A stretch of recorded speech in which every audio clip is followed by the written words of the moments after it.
Hello friends, welcome to Telugu audio stories. మీరు కనుక ఛానల్ని ఫస్ట్ టైం చూస్తున్నట్లయితే ఛానల్ సబ్స్క్రైబ్ చేయండి, లైక్ చేయండి. అలానే ఈ కథపై మీ విలువైన ఒపీనియన్ని కామెంట్ రూపంలో తెలియజేయండి. ఇక కథలోకి వెళ్దామా? వీడియో చూస్తున్న అందరూ కింద కనిపిస్తున్న హైప్ ఆప్షన్కి వీడియోని ఎంకరేజ్ చేయండి. ప్రకాష్ దగ్గరికి వెళ్ళిన మైక్ శౌర్య ప్రకాష్కి ఎదురుగా కూర్చొని ఉంటే శౌర్య రూమ్లో ఉన్న టీవీ ఆన్ చేసి న్యూస్ పెట్టాడు. అందులో ప్రకాష్ గురించి ప్రజల స్పందన టెలికాస్ట్ అవుతూ ఉంటే ప్రకాష్ ఆ న్యూస్ చూసి ఇప్పుడు అతను బయటకు వెళ్తే అతని పరిస్థితి ఏంటో ఊహించుకుని వణికిపోయాడు. శౌర్య కాలు మీద కాలు వేసుకొని కూర్చొని ప్రకాష్ వైపు సూటిగా చూస్తూ నేను వదిలేద్దామని అనుకుంటున్నా అంటూ చెప్పాడు. ప్రకాష్ భయంగా వద్దు వద్దు, నన్ను బయటికి పంపించకండి, చంపేస్తారు నన్ను అని వణికిపోతూ ఉంటే శౌర్య పైకి లేచి ఒక మోకాల మీద ప్రకాష్ ఎదురుగా కూర్చొని నిన్ను తండ్రిగా నా మనసు అంగీకరించడం లేదు, కనీసం నీ మీద కొంచెం కూడా జాలి కలగడం లేదు. ఇప్పుడు నీకు రెండే ఆప్షన్స్ ఉన్నాయి. ఒకటి, బయటకు వెళ్ళిపో, జనాలు చంపేస్తాను నేను. లేదంటే మేం చెప్పినట్టు వినడమే రెండో ఆప్షన్. ఇంకొక విషయం ఏంటంటే అరవింద్ ఇప్పుడు మా దగ్గరే ఉన్నాడు. నువ్వేమైనా తోక జాడిస్తే అరవింద్ ఉండడు అంటూ చెప్పాడు పిడికిలి గురించి కష్టంగా. ప్రకాష్కి అరవింద్ గురించి నిజం తెలియదు కాబట్టి అతని కొడుకే అని అనుకుంటూ ఉండడంతో కంగారుగా వద్దు వద్దు, నా అరవింద్ని ఏమీ చేయొద్దు అంటూ బ్రతిమలాడుతూ ఉంటే శౌర్య ప్రకాష్ చేతిని తన చేతిలోకి తీసుకొని పర్లేదే, కొడుకు మీద ప్రేమ బాగానే ఉంది, మరి నేను కూడా నీ కొడుకునే కదా, మరి నా మీద ఎందుకు ప్రేమ లేదు అంటూ అడిగితే ప్రకాష్ శౌర్య వైపు చూస్తూ నువ్వంటే నాకు ఇష్టమే శౌర్య, కానీ అరవింద్ నా అరవిందకి పుట్టాడు, అందుకే నాకు అరవింద్ అంటే కొంచెం ఎక్కువ ఇష్టం. నువ్వంటే కూడా ఇష్టమే, అందుకే నిన్ను నాతోనే ఉండేలా చేసుకున్నాను. నువ్వు ఇలా నా మీద ద్వేషం చూపిస్తూ ఉంటే కష్టంగా ఉంది మనసుకు అంటూ చెప్తూ ఉంటే శౌర్య కొంచెం కూడా జాలి చూపించకుండా పట్టుకున్న ప్రకాష్ చేతిని విరిచేస్తే ప్రకాష్ చేసిన ఆర్తనాదం ఆ రూమ్ మొత్తం మారుమ్రోగింది. శౌర్య కోపంగా ప్రకాష్ వైపు చూస్తూ చొప్, అరిస్తే అక్కడ అరవింద్ కూడా ఇలాగే బాధగా అరుస్తాడు అంటూ చెప్తూ ఉంటే ప్రకాష్ కంగారుగా వద్దు వద్దు అని కష్టంగా నొప్పిని పంటి కింద భరిస్తూ చెప్తే మైక్ ప్రకాష్ కాలు పట్టుకుని విరిచేశాడు. శౌర్య చూసిన చూపుకి ప్రకాష్ గొంతులో నుంచి వచ్చే అరుపు గొంతులోనే ఆగిపోతే మైక్ ఇంకో కాలు కూడా పట్టుకొని అది కూడా విరిచేశాడు. నొప్పికి తట్టుకోలేని ప్రకాష్ గట్టిగా అరిస్తే శౌర్య విరిచిన కుడి చేతిని పట్టుకుని ఒక్కో వేలు విరిచేసి ప్రకాష్కి దూరంగా జరిగాడు. ప్రకాష్ అరుపులకి శౌర్యకి కొంచెం కూడా బాధగా అనిపించలేదు సరికదా, ఇంకా ప్రశాంతంగా కూడా అనిపించింది. అతని తల్లి చివరి రోజు కళ్ళ ముందు మెదులుతూ ఉంటే మైక్ ప్రకాష్ ముందు మోకాళ్ళ మీద కూర్చొని నైఫ్ తీసుకుని ప్రకాష్ చేతి మీద కాళ్ళ మీద ఒళ్ళంతా ఇష్టం వచ్చినట్టు మరీ లోతుగా కాకుండా గాయపరుస్తూ చివరికి మొహం మీద కూడా ఘాట్లు పెట్టాడు. ప్రకాష్ అసలు గుర్తుపట్టలేని విధంగా మారిపోయాడు, ఒళ్ళంతా రక్తంతో. ప్రకాష్ చలనం లేనట్టు ఒక పక్కకు పడిపోయి నొప్పికి ఏడుస్తూ ఆ బాధ భరించలేకపోతూ ఉంటే మొహం మీద ఇంకో 4 ఘాట్లు పెట్టి దూరం జరిగాడు మైక్. శౌర్య ప్రకాష్ వైపు నవ్వుతూ చూస్తూ బాధగా ఉందా? మా అమ్మ ఆ రోజు ఇంతకు 10 రెట్లు బాధ అనుభవించింది. నాకొస్తున్న కోపానికి నిన్ను ముక్కలు ముక్కల కింద నరికేవాణ్ణి. అలా చేస్తే ఒక్కసారి ప్రాణం పోతుంది, అది నాకు ఇష్టం లేదు. అరవింద్ క్షేమంగా ఉండాలి అన్నా, అరవింద్కి ఏమీ కాకుండా ఉండాలి అన్నా ఎప్పటి నుంచి నువ్వు అడుక్కు తింటూ బ్రతకాలి. గుడి దగ్గర, ఫుట్పాత్ మీద, రోడ్ల మీద అడుక్కు తింటూ ఆ వచ్చిన ముష్టితో బ్రతకాలి. చావు నార్మల్గా నీ దగ్గరికి చేరే వరకు. అలా కాదు అని బేషాలేస్తే అరవింద్ ఉంటాడు ఇలాంటి పొజిషన్లో అని అన్నాడు కష్టంగా. ప్రకాష్ ఎలాంటి వాడైనా అరవింద్ గారి మీద ఉన్న ఒక అబ్సెషన్ అండ్ అరవింద్ మీద ఉన్న ప్రేమ ఉంది. తన కొడుకు అని నమ్ముతున్న అరవింద్ కోసం ఏమైనా చేస్తాడు. అందుకే శౌర్య వాళ్ళు అరవింద్ని ఎరగవాడారు. ప్రకాష్ శౌర్య వైపు బాధగా చూస్తూ వద్దు వద్దు, నా అరవింద్ని ఏమి చెయ్యొద్దు, మీరు చెప్పినట్టే చేస్తాను అని అంటే శౌర్య ప్రకాష్ వైపు చూస్తూ మనసులో అరవింద్ కోసం ఏం చేయడానికైనా సిద్ధంగా ఉన్న ప్రకాష్ని మాత్రం మెచ్చుకోకుండా ఉండలేకపోయాడు. మైక్కి కూడా అలానే అనిపిస్తే శౌర్య వెంటనే కోపంగా మంచిది అని మైక్ వైపు చూస్తూ మైక్, వీడిని హాస్పిటల్లో పడేసి ఒక 4 రోజులు ట్రీట్మెంట్ అయ్యాక తీసుకొని వెళ్ళి గుడి బయట వదిలే అంటూ చెప్తే మైక్ ఒకరికి ఫోన్ చేసి ప్రకాష్ని అప్పగించాడు ఏం చేయాలో చెప్పి. రాజేష్ చనిపోయి ఉండడంతో క్రిమేషన్కి పంపించి అస్థికలు అవినాష్కి ఇవ్వమని చెప్పాడు. శౌర్య కార్తీక్కి ఫోన్ చేసి ఒక 5 నిమిషాలు మాట్లాడి అక్కడే ఉన్న వాళ్ళ మనుషులిద్దరికీ అవినాష్కి కూడా 2 కాళ్ళు విరిచేసి ప్రకాష్తో పాటు గుడి బయట వదిలేయమని చెప్పాడు. వాళ్ళు ఓకే అని వెళ్ళిపోతే కొంచెం సేపటికి ఇద్దరు ఇంటికి వెళ్ళినా లోనికి వెళ్ళటం ఇష్టం లేక స్విమ్మింగ్ పూల్లోకి జంప్ చేశారు. ఖుషి రక్షిత పక్కన కూర్చొని, రక్షి, నువ్వు టాటూ గురించి మర్చిపోయావు, ఇంకా 2 రోజుల్లో మీ పెళ్ళి అని సౌర్యకి మంట పెట్టేసి చల్లగా అక్కడి నుంచి జారుకుని కిచెన్లోకి వెళ్ళిపోయింది స్నాక్స్ ప్రిపేర్ చేయడానికి. కార్తీక్ రాజు పెయిన్గా ఉండడంతో రెస్ట్ తీసుకుంటే ఆఫీస్ వర్క్ అంతా ఆకాష్ రక్షిత చూసుకుంటూ ఉన్నారు. కిచెన్లోకి వెళ్ళిన ఖుషి పాప బొగ్గ మీద వేలు పెట్టుకుని ట్యాప్ చేసుకుంటూ స్పెషల్ ఏం చేద్దాం అని ఆలోచిస్తూ ఉంటే ఒక 5 నిమిషాలకి ఐడియా తట్టడంతో తన భుజం తానే తట్టుకుని నువ్వు సూపర్ ఖుషి అని వంట మీద కుస్తీ పట్టడం మొదలుపెట్టింది. హుఫ్, ఎవరిని బలి చేయాలో అని గట్టిగా ఫిక్స్ అయింది ఖుషి పాప.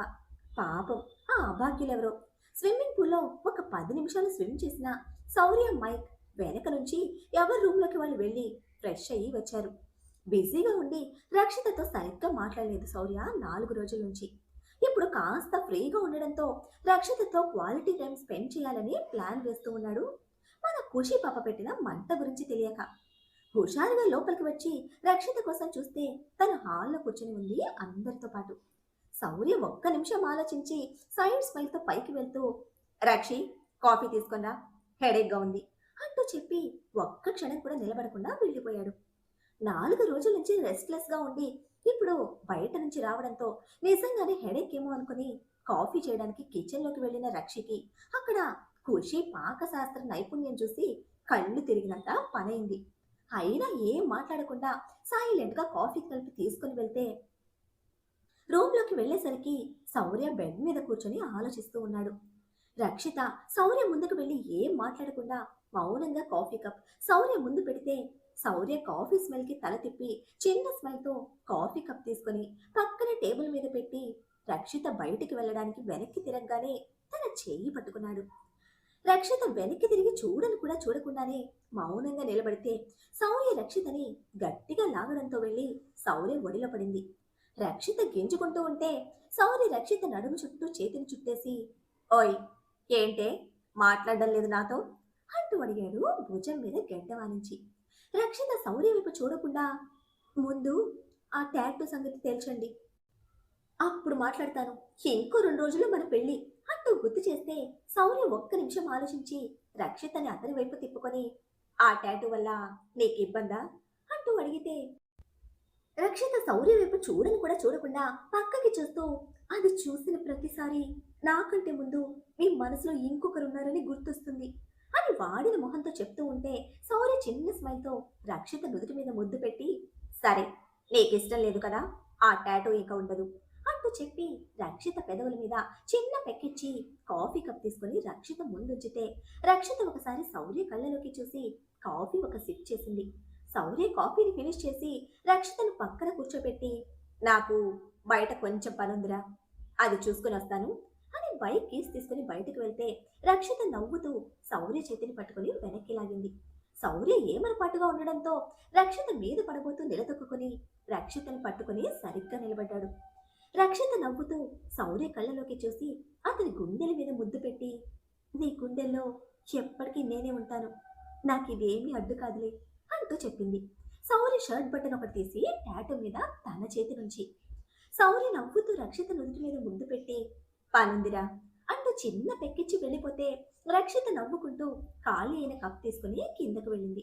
అప్పుడే వజ్రం గారి బావైన రాకేష్ గారు లోపలికి వస్తే రాజేంద్ర గారు రాకేష్ గారిని చూసి ముందు మొహం మార్చుకున్నా మళ్ళీ వెంటనే నార్మల్ అయ్యి ఎదురెళ్ళి నవ్వుతూ లోపలికి తీసుకురావడంతో రాకేష్ గారు వజ్రం గారిని చూసి చిరునవ్వుతో ఎలా ఉన్నావు మహా అంటూ అడిగారు.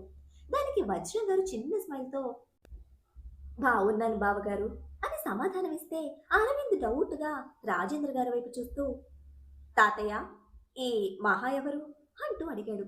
రాజేంద్ర గారు నవ్వుతూ మీ బామ్మ పూర్తి పేరు వజ్రకనక మహాలక్ష్మి అంటూ చెప్తే అరవింద్ ఓహో అని అనుకుని నైస్ నేమ్ అని అన్నాడు చిన్న స్మైల్తో. తర్వాత పనులు చకచకా జరిగిపోతూ ఉంటే లంచ్ టైంకి అందరూ డైనింగ్ టేబుల్ దగ్గర కూర్చున్నారు. కార్తీక్ ఫోన్ చేసి సౌరిని రమ్మని చెప్పడంతో వెళ్ళిన పని అవడంతో సౌరి కూడా లంచ్ టైంకి ఇంటికి వచ్చేశాడు. ఖుషి పాప కిచెన్లో బాగా కష్టపడి రకరకాల వంటలు ప్రిపేర్ చేసి ఫ్రెష్ అయ్యి అప్పుడే కిందకి వస్తే డైనింగ్ టేబుల్ మీద ఖుషి పాప చేసిన డిషెస్ అన్నిటి మీద మూతలు వేసి రెడీగా ఉన్నాయి. ఖుషి డైనింగ్ టేబుల్ దగ్గరికి వచ్చి కుర్చీ మీదకెక్కి టేబుల్ మీద ఒక సైడ్కి కూర్చుంది కార్తిక్ ఎదురుగా. రక్షిత ఖుషి పాప పాకశాస్త్ర నైపుణ్యం కళ్ళారా చూడడంతో కన్ను అర్పకుండా భయంగా డిషెస్ అన్నిటి వైపు చూస్తూ కూర్చుంటే ఖుషి నవ్వుతూ అందరి వైపు చూసి ఈ రోజు కుకింగ్ నేనే చేశాను, ఎవ్వరి హెల్ప్ తీసుకోకుండా చాలా స్పెషల్స్ చేశాను నేను అని తెగ సంబరంగా చెప్తూ ఉంటే ఖుషి వంట చేసింది అనగానే ఒక్క అరవింద్, రాకేష్ గారు, జాహ్నవి, ఆదిత్య ఫేస్ తప్ప మిగతా అందరి మొహాల్లో భయం స్పష్టంగా కనిపిస్తూ ఉంది. ఖుషి మేడ్ వైపు చూడగానే మేడ్ వచ్చి డిషెస్ అన్నింటి మీద మూతలు తీసి అక్కడి నుంచి పారిపోయింది. ఎక్కడవి తినాల్సిన పరిస్థితి వస్తుందో అని. అందరూ ఆ డిషెస్ వైపు విచిత్రంగా భయంగా చూస్తూ ఉంటే అరవింద్ విచిత్రంగా ఉన్న వాటి వైపు చూస్తూ ఇండియా ఫుడ్ ఎలా ఉంటుందా అని అనుకుంటూ అతనికి దగ్గరగా ఉన్న బౌల్లో నుంచి చూడడానికి స్వీట్లో ఉన్నది ఒకటి తీసుకొని అటు ఇటు తిప్పి చూసి నోట్లో పెట్టుకున్నాడు. అంతే, అరవింద్ షాక్ కొట్టినట్టుగా ఫ్రీజ్ అయిపోయినా వెంటనే తేరుకొని ఫాస్ట్గా వాష్ బేసిన్ దగ్గరికి వెళ్ళి నోరంతా క్లియర్ చేసుకుని ఆముదం తాగినట్టుగా ఉన్న ఫేస్తో వచ్చి కూర్చుంటే కార్తీక్ ఖుషి వైపు చూస్తూ ఏంటే అది అని అడిగాడు అరవింద్ తిన్నది చూపిస్తూ. ఖుషి దాని వైపు ఒకసారి చూసి నవ్వుతూ కార్తీక్ వైపు చూసి ఏదో సాధించినట్టుగా గొప్ప ఫేస్ ఎక్స్ప్రెషన్తో అది మెంతులతో మైసూర్ పాక్ చేశాను రావణ్ అంటూ చెప్తే ఖుషి పాప చెప్పిన దానికి అందరూ కరెంట్ షాక్ కొట్టినట్టు 2 సెకండ్లు ఫ్రీజ్ అయిపోయారు. ఒక స్వీట్ తీసుకున్న జాహ్నవి వెంటనే ఆ స్వీట్ ని వదిలేసి ఖుషి వైపు భయంగా చూస్తే రాకేష్ గారు అయోమయంగా చూశారు ఖుషి వైపు. కార్తీక్ తల విదిలించి అందరి ఫేసెస్ చూసి వస్తున్న నవ్వు ఆపుకుంటూ ఇంకా ఏం స్పెషల్స్ చేసావు టిక్కల్ అంటూ అడిగితే ఖుషి సంబరంగా కార్తీక్ వైపు చూస్తూ చాలా వెరైటీస్ చేశాను రావణ్ అందరి కోసమని అని ఒక్కో డిష్ ని తీసి చూపిస్తూ అది ఏంటో చెప్తూ ఉంది. ఖుషి అందరిని చూస్తూ చూడడానికి కొంచెం అటు ఇటుగా లడ్డూలో ఉన్న వాటిని చూపిస్తూ ఇవి ధనియాల లడ్డు అంటూ చెప్పి కొంచెం ఉప్మాలా సాగుతూ ఉన్నదాన్ని చూపించి ఇది చింతపండు కేసరి, ఇంకా ఇవి అని చూడడానికి గారెల్లో ఉన్నా కూడా అవి ఏంటో అర్థం కాని విధంగా ఉన్న వాటిని చూపించి ఇవి వంకాయ గారెలు అంటూ చెప్పి రైస్ ఐటమ్స్ చూపిస్తూ ఇంకా ఇదైతే నేను చాలా కష్టపడి చాలా స్పెషల్గా చేశాను తెలుసా, కాకరకాయ జామకాయ బిర్యానీ, ఇంకా బిర్యానీలోకి మిక్స్డ్ ఫ్రూట్ మసాలా కర్రీ అని వెరైటీగా ఉన్న కర్రీని అదే కర్రీ లాంటి ఒక పదార్థాన్ని చూపించి ఇంకా బిర్యానీలోకి పాలకూర రైత, ఇంకా ఫైనల్గా అని ఒక్క నిమిషం గ్యాప్ ఇచ్చి అందరి వైపు చూస్తూ క్లోజ్ చేసి ఉన్న బౌల్ మీద మూత తీసి ఇది బాదం కీర్, స్పెషల్గా బాదం కాయలు తెప్పించి చేశాను, అందులో షుగర్ కాకుండా ఖర్జూరాలు వేశాను అంటూ చెప్పింది. ఖుషి పాప చెప్పిన లిస్ట్కి అందరికీ కళ్ళు విష్ణు చక్రాల్లో తిరిగిపోతూ ఉంటే అరవింద్కి పక్కనే కూర్చుని ఉన్న మైక్ ఇంగ్లీష్లో ఖుషి చెప్పిందంతా ట్రాన్స్లేట్ చేసి చెప్పాడు. జాహ్నవి రాకేష్ గారి పరిస్థితి అయితే ఆల్మోస్ట్ కళ్ళు తిరిగి పడిపోయారనే ఉంటే జాహ్నవి తల పట్టుకుని కష్టంగా తల విదిలించి ఒక 5 నిమిషాలకు తేరుకుంది. అరవింద్ భయంగా చూశాడు ఖుషి వైపు. ఆదిత్య నిలబడి పళ్ళన్నీ బయటకు పెట్టి బ్రైట్గా నవ్వుతూ మమ్మ నువ్వు సూపర్, ఎంత కష్టపడి మా కోసం ఇవన్నీ చేశావు అని అంటే ఖుషి సంబరంగా ఆదిత్య వైపు చూస్తూ హా చాలా కష్టపడి చేశాను ఇవన్నీ, కూర్చో అందరం తిందాం అని అంది. ఆదిత్య అందరి వైపు ఒకసారి చూసి 2 అడుగులు వెనక్కి వేసి ఖుషి వైపు చూస్తూ మామ అది ఒక అర్జెంట్ వర్క్ గుర్తొచ్చింది, ఇప్పుడే చేయాలి అంటూ ఫాస్ట్గా 2 అడుగులు వెనక్కి వేయగానే వెనక నుంచి సౌర్య ఆదిత్య షర్ట్ పట్టుకుని ఆపాడు. ఆదిత్య దొరికిపోయానని అనుకుంటూ తల తిప్పి సౌర్య వైపు చూస్తూ బావగారు కొంచెం పనుంది ఇప్పుడే వస్తాను అని అంటే కార్తీక్ సైడ్ స్మైల్తో ఎంత ఇంపార్టెంట్ వర్క్ అయినా తిన్న తర్వాత చేసుకోవచ్చు, నువ్వు కూర్చో అని చెప్తే సౌర్య ఆదిత్యని వెనక్కి లాగి కుర్చీలో కోలేశాడు. ఆదిత్య ఏడుపు మొహం పెట్టుకుని చుప్ చాప్గా కూర్చుంటే శౌర్య ధనియాల లడ్డు ఒకటి తీసుకొని ఆదిత్య నోట్లో కుక్కేసి, రేయ్, నువ్వు అది తినకపోతే ఇక్కడున్న ఐటమ్స్ అన్నీ నువ్వే తినాలి అంటూ చెప్తే ఆదిత్య కక్కలేక మింగలేక ఏడుపు మొహం పెట్టుకుని అతి కష్టంగా లడ్డు తింటూ ఉన్నాడు. అప్పుడే కార్తీక్ ఆర్డర్ చేసిన ఫుడ్ రావడంతో సెక్యూరిటీ ఫుడ్ కవర్స్ తీసుకుని వచ్చిస్తే కార్తీక్ మెయిడ్ వైపు చూస్తూ, ఏవి తీసుకొనండి, టేబుల్ మీద ఉన్నవి ఒక పక్కకు పెట్టేసి అంటూ చెప్పాడు. మెయిడ్ టేబుల్ మీద ఉన్న స్పెషల్ డిషెస్ అన్ని ఒక సైడ్ కి జరిపి కవర్స్ తీసుకొని కిచెన్ లోకి వెళ్ళి అన్ని బౌల్స్ లోకి తీసి డైనింగ్ టేబుల్ మీద పెట్టేసి వెళ్ళింది. ఖుషి ఏడుపు మొహం పెట్టుకుని కార్తీక్ వైపు చూస్తూ, రావణ్, ఫుడ్ నేను ప్రిపేర్ చేశాను కదా, మరి ఇవన్నీ ఎందుకు ఆర్డర్ చేశావు? నేను చేసినవి తినాలి కదా అందరూ అని అంటే కార్తీక్ కొంచెం సీరియస్ గా, ఐరా, నువ్వు సైలెంట్ గా ఉండు, ఇప్పుడొచ్చిన ఫుడ్ పెట్టు అందరికి అంటూ చెప్పడంతో ఖుషి ఏడుస్తూ, ఇష్టంగా అందరి కోసం కుకింగ్ చేశాను నేను, కానీ నువ్వెవ్వరికీ పెట్టడం లేదు అని అంది. కార్తీక్ సహనాన్ని అరువు తెచ్చుకుంటూ, ఆయరా, స్టాప్ క్రైమ్ ఫస్ట్. నువ్వు ప్రిపేర్ చేసిన ఫుడ్ తింటే అందరూ ఇబ్బంది పడతారు. అయినా అసలు నిన్నెవరు ఫుడ్ ప్రిపేర్ చేయమని చెప్పారు? ఇంకోసారి కిచెన్లోకి వెళ్ళి ఇలాంటి ప్రయోగాలు చేస్తే ఊరుకోను. ఇవి తింటే అందరికీ హెల్త్ అప్సెట్ అవుతుంది. కుకింగ్ చేయడం రానప్పుడు సైలెంట్గా ఉండాలి. ఇలా తిక్క తిక్క వంటలన్నీ చేయకూడదు అని గట్టిగా చెప్పడంతో ఖుషి వెక్కిలు పెట్టి ఏడుస్తూ, నువ్వు ఎప్పుడు ఇంతే, నా మీద అరుస్తూ ఉంటావు అని టేబుల్ దిగి ఏడ్చుకుంటూ వెళ్ళిపోతే కార్తీక్ పిడికిలు బిగించి వస్తున్న కోపాన్ని కంట్రోల్ చేసుకుంటూ ఉన్నాడు. స్టిక్ తీసుకుని పైకి లేచి, మీరు భోంచేయండి అని చిన్నగా అడుగులు అడుగు వేస్తూ ఉంటే శౌర్య లేచి, రావణ్, నేను తీసుకువెళ్తాను అంటూ దగ్గరికి వస్తూ ఉంటే కార్తీక్ శౌర్య వైపు చూస్తూ, నో నీడ్, నేను వెళ్తాను, ముందు మీరంతా భోంచేయండి అని చిన్నగా ఒక్క అడుగు వేస్తూ లిఫ్ట్లోకి పైకి వెళ్ళాడు. కార్తీక్ వెళ్ళేసరికి ఖుషి బెడ్ మీద పడుకుని ఏడుస్తూ ఉంటే కార్తీక్ ఖుషి దగ్గరికి వెళ్ళి బాగున్న కాలు మీద బరువు వేస్తూ బెడ్ రెస్ట్ పట్టుకుని నిలబడి, ఐరా అంటూ పిలిచాడు. మిగిలిన జంటల పెళ్లిళ్ళందరికీ కూడా మీకు ఇన్విటేషన్ ఇస్తుంది ఖుషి పాప. అందరూ వచ్చి మీ బ్లెస్సింగ్స్ ఇచ్చి విందు భోజనం చేసి వెళ్ళవలసిందిగా కోరుకుంటుంది. విందు భోజనం మెను మెంతులతో మైసూర్ పాక్, ధనియాల లడ్డు, చింతపండు కేసరి, వంకాయ గారెలు, కాకరకాయ జామకాయ బిర్యానీ, బిర్యానీలోకి మిక్స్డ్ ఫ్రూట్ మసాలా కర్రీ, పాలకూర రైతా, బాదం కాయలతో చేసిన బాదం కీర్, అడిషనల్ గా బీరకాయ బర్ఫీ స్పెషల్. అందరూ ఆహ్వానితులే. మరి ఆ పెళ్లిలో జరిగే విశేషాలు తెలుసుకోవాలంటే ఫాలో అయిపోండి మరి. అలానే ఈ ఎపిసోడ్ని లైక్ చేయడం మాత్రం మర్చిపోకండి. Bye friends.